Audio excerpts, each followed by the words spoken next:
Beaucoup d'émotions pour la commémoration de la libération de Saint-Cyr-sur-Mer en présence des autorités, des maires, des villes jumelées d'Enzigan et Chica de la Pieve, le conseil municipal des enfants, les écoles municipales de musique et le programme musical avec la présence exceptionnelle de la fille du lieutenant Leménian qui a libéré la ville de Saint-Cyr-sur-Mer. C'est une journée, je dirais, qui est solennelle d'une certaine façon. Et c'est aussi une journée qui est importante pour la cohésion, pour l'unité, pour la paix, pour les valeurs de la République. Je crois que c'est tout cela qui, à travers cette manifestation du 80e anniversaire de la Libération, c'est tout ça qui est derrière et ce sont toutes ces valeurs que les uns et les autres, au quotidien, nous sommes là pour défendre.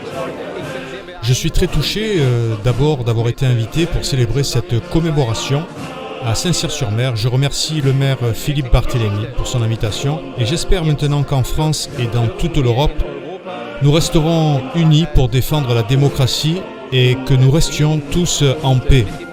C'est une journée importante, sachant que même une partie de votre famille, je crois que c'est votre papa qui a libéré la ville de Saint-Cyr-sur-Mer. Exactement. Et la plaque qui est sur la mairie le cite et le commémore. Et surtout, ce qui était très très émouvant pour moi, c'était que soit lue une partie du livre qu'il a écrit, où il racontait justement cette arrivée et la manière dont il a été extrêmement accueilli, si bien accueilli et si touché par cet accueil de la population de Saint-Cyr. 80 ans de libération de Saint-Cyr, après 4 années, on va dire, d'ignominie, de dictature, après 4 années de souffrance, imaginons-nous ce qu'ont vécu ces gens. Imaginons-nous un moment, on va dire, quand ils ont entendu une rumeur au départ, disant que les Alliés arrivaient, disant que des Français allaient libérer aussi leur pays, leur village. Imaginez ce changement d'état d'esprit, ça doit être fantastique.